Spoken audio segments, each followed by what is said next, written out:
There is only one small step wanting, as it appears to me, and the whole problem would be solved with a degree of simplicity very striking. Compared with the several theories first invented, from the account given by Mr. Lyell of the Siberian plains, with their innumerable fossil bones, the relics of many successive generations, there can be little doubt that the beds were accumulated either in a shallow sea or in an estuary. From the description given in Beechey's voyage of Escolt Bay, the same remark is applicable to the northwest coast of America. The formation there appears identical with the common littoral deposits recently elevated, which I have seen on the shores of the southern part of the same continent. It seems also well established that the Siberian remains are only exposed where the rivers intersect the plain. With this fact, and the proofs of recent elevation, the whole case appears to be precisely similar to that of the Pampas, namely that the carcasses were formerly floated into the sea and the remains covered up in the deposits which were then accumulating. These beds have since been elevated, and as the rivers excavate their channels, the entombed skeletons are exposed. Here, then, is the difficulty. How were the carcasses preserved at the bottom of the sea? I do not think it has been sufficiently noticed that the preservation of an animal with its flesh was an occasional event, and not directly consequent on its position farther northward. Cuvier refers to the voyage of Billing as showing that the bones of the elephant, buffalo, and rhinoceros are nowhere so abundant as on the islands between the mouths of Lana and Indigiriska. It is even said that excepting some hills of rock, the whole is composed of sand, ice, and bones. These islands lie to the northward of the place where Adams found the mammoth with its flesh preserved, and even 10 degrees north of the Wilju, where the rhinoceros was discovered in a like condition. In the case of the bones, we may suppose that the carcasses were drifted into a deeper sea, and the remaining at the bottom the flesh decomposed. But in the second and the more extraordinary case, where putrefaction seems to have been arrested, the body was probably soon covered up by the deposits which were then accumulating. It may be asked whether the mud a few feet deep at the bottom of the shallow sea, which is annually frozen, has a temperature higher than 32 degrees. It must be remembered how intense a degree of cold is required to freeze salt water, and that the mud at some depth below the surface would have a low mean temperature, precisely in the same manner as the subsoil on the land is frozen in countries which enjoy a short but hot summer. If this be possible, the entombment of these extinct quadrupeds is rendered very simple. And with regard to the conditions of their former existence, the principal difficulties have, I think, already been removed. There is one main marine production, which from its importance is a worthy of particular history. It is the kelp or Fucus giganteus of Solander. This plant grows on every rock from the low water mark to a great depth, both on the outer coast and within the channels. I believe during the voyages of the Adventure and the Beagle, not one rock near the surface was discovered, which is not buoyed by this floating weed. The good service it thus affords to vessels navigating near this stormy land is evident, and it certainly has saved many a one from being wrecked. I know few things more surprising than to see this plant growing from flourishing amidst those great beakers of the Western Ocean, which no mass of rock, let it be ever so hard, can long resist. The stem is round, slimy and smooth, and seldom has a diameter of so much as an inch. A few taken together are sufficiently strong to support the weight of the large loose stones to which in the inland channels they grow attached. And some of these stones are so heavy that when drawn to the surface they can scarcely be lifted into a boat by one person.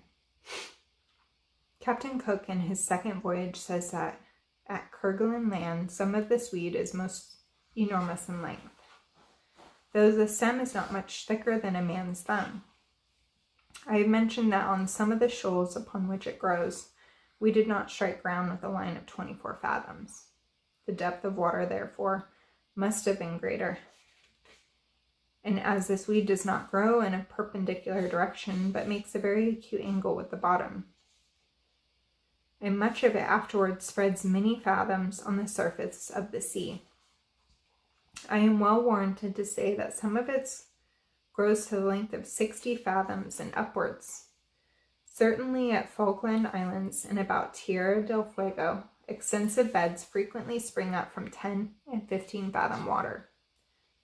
I do not suppose the stem of any other plant attains such great length as 360 feet, as stated by Captain Cook. Its geographical range is very considerable. It is found from the extreme southern islets near Cape Horn, as far north on the eastern course as lat. 43 degrees, and on the western it was tolerably abundant but far from luxuriant at Kaloe in latitude 42 degrees. It may possibly extend a little further northward, but is soon succeeded by a different species. We thus have a range of 15 degrees in latitude, and as Cook, who must have been well acquainted with the species, found it at Kerguelen Land no less than 140 degrees in longitude. The number of living creatures of all orders, whose existence intimately depends on the kelp, is wonderful. A great volume might be written describing the inhabitants of one of these beds of seaweed. Almost every leaf, excepting those that float on the surface, is so thickly encrusted with coral lines as to be of a white color. We find exquisitely delicate structures, some inhabited by simple hydra-like polypi, others by more organized kinds and beautiful compound acidity. On the flat surfaces of the leaves, various pletiform shells, trochee, uncovered mollusks, and some valves are attached. Innumerable crustacea frequent every part of the plant. On shaking the great entangled roots, a pile of small fish, shells, cuttlefish, crabs of all orders, sea eggs, starfish, beautiful heliothuria, planaria, and crawling nereides animals of multitude of forms, all fell out together. Often as I recurred to a branch of the kelp, I never failed to discover animals of new and curious structures. In Kaloe, where, as I have said, the kelp did not thrive very well, the numerous shells, coral lines, and crustacea were absent. But there yet remained a few of the Flustercria, and some compound Asadia. The latter, however, were of different species from those in Tierra del Fuego. We here see the fucus possessing a wider range than any animals which use it as an abode. I can only compare these great aquatic forests of the southern hemisphere with the terrestrial ones in the intertropical regions. Yet if the latter should be destroyed in any country, I do not believe nearly so many species of animals would perish as under similar circumstances would happen with the kelp. Amidst the leaves of this plant, numerous species of fish live, which nowhere else would find food or shelter. With their destruction, the many cormorants, divers, and other fishing birds, the otters, seals, and porpoises, would soon perish also. And lastly, the Fueguan savage, the miserable lord of this miserable land, would redouble his cannibal feast, decrease in numbers, and perhaps cease to exist. June 8th. We weighed anchor early in the morning and left Port Famine. Excuse me. Captain Fitzroy determined to leave the Strait of Magellan by the Magdalen Channel, which had not long been discovered. Our course lay due south down that gloomy passage which I have before alluded to as appearing to lead to another and worse world. The wind was fair, but the atmosphere was very thick, so that we missed much curious scenery. The dark, rugged clouds were rapidly driven over the mountains from their summits nearly to their bases. The glimpses which we caught through the dusky mass were highly interesting. Jagged points, cones of snow, blue glaciers, Strong outlines marked on a lurid sky were seen at different distances and heights. In the midst of such scenery, we anchored at Cape Turn, close to the Mount Sarmiento, which is then hidden in the clouds. At the base of the lofty and almost perpendicular sides of our little cove, there was one deserted wigwam, and it alone reminded us that man sometimes wandered in these desolate regions, but it would be difficult to imagine a scene where he seemed to have less claims or less authority. The inanimate works of nature, rock, ice, snow, wind, water, all warring with each other, yet combined against man, here reigned in absolute sovereignty. June 9th. In the morning we were delighted by seeing the veil of mist gradually rise from Sarmiento and display it to our view.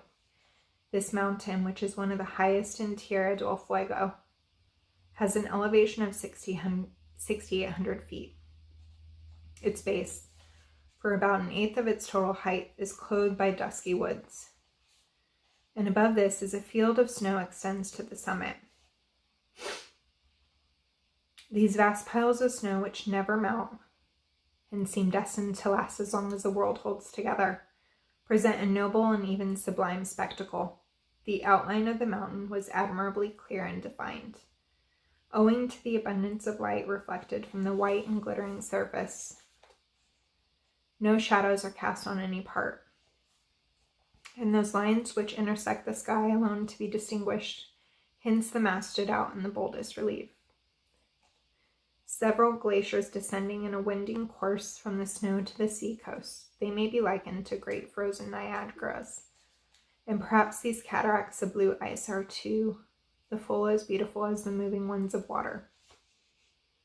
By night we reached the western part of the channel, but the water was so deep that no anchorage could be found. We were in consequence obliged to stand off and on in this narrow arm of the sea during a pitch dark night of 14 hours long. June 10th. In the morning we made the best of our way into the open Pacific. The western coast generally consists of low, rounded, quite barren hills of granite and greenstone. Sir John Narborough called one part of the South Desolation, because it's so desolate a land to behold, and well indeed might he say so. Outside the main islands there are numberless scattered rocks, on which the long swell of the open ocean incessantly rages.